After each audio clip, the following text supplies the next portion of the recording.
Pemuda hanya ingin menunjukkan teknik pijatnya. Namun, dalam sekejap, ibunya langsung terlihat 20 tahun lebih muda. Tidak hanya itu, bahkan kaki ayah yang lumpuh selama puluhan tahun juga bisa lincah dan energi dalam sekejap berkat pengobatan pemuda. Ternyata, tidak lama yang lalu, pemuda masih merupakan seorang mahasiswa biasa di desa. Hari ini adalah hari penting pemilihan kepala desa di desa. Tak disangka, dalam sekejap, mantan kepala desa langsung menyatakan bahwa pemuda menjadi kepala desa yang baru. Mendengar itu, pemuda merasa tidak percaya. Dia langsung ingin berbalik dan melarikan diri.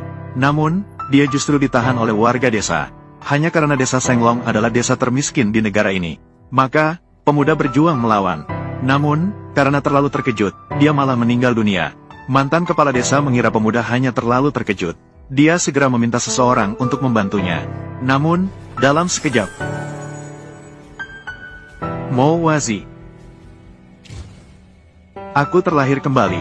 Terlahir kembali 10 tahun yang lalu saat mencalonkan diri sebagai kepala desa. Sistem berhasil dimuat. Selamat, pemilik sistem telah mendapatkan sistem pengembangan desa. Saya memiliki sistem sekarang. Saat itu, mantan kepala desa kembali bertanya kepada pemuda apakah dia mau menjadi kepala desa. Namun, sistem justru mengingatkan pemuda untuk setuju menjadi kepala desa. Dan setelah menyelesaikan tugas, akan ada hadiah misterius. Melihat situasi itu, mantan kepala desa mengira pemuda tidak mau. Lagi pula, desa Senglong sangat miskin sampai-sampai anjing pun tidak mau. Jadi dia tidak memaksa lagi. Berniat untuk berbalik dan pergi. Tak disangka, pemuda tiba-tiba berdiri, menyatakan bahwa dia bersedia menjadi kepala desa ini. Semua orang yang mendengar pun tidak percaya. Dan pemuda juga karena telah menyelesaikan tugas pertamanya, mendapatkan lapisan pertama dari teknik keabadian.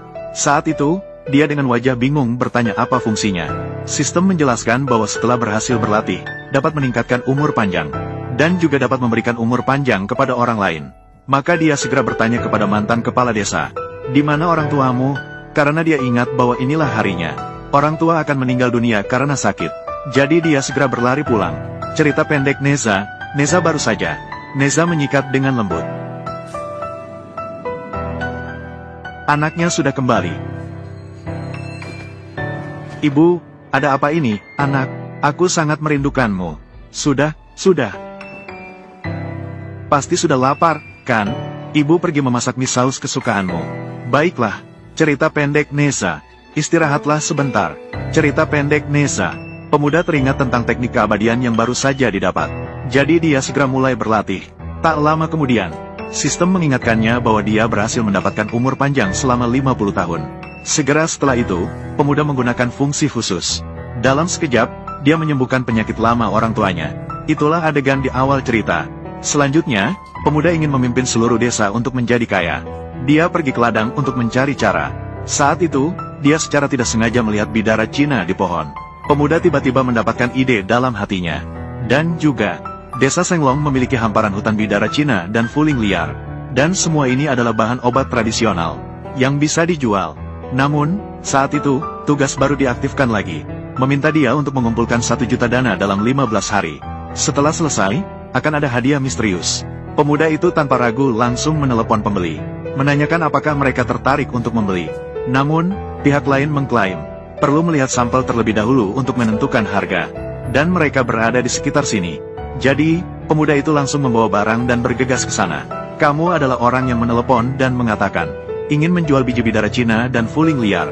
"Halo, nama saya Limo." "Halo, nama saya Xia Dongsui. Ini adalah kartu nama saya." "Oh, benar. Oh, no. Oh, benar.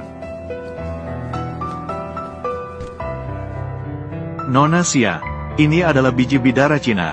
Ini adalah fuling liar. Kamu bisa memeriksa ini. Kualitas kedua ini. Semuanya cukup baik. Jadi, kedua ini. Saya akan membeli keduanya dengan harga pasar."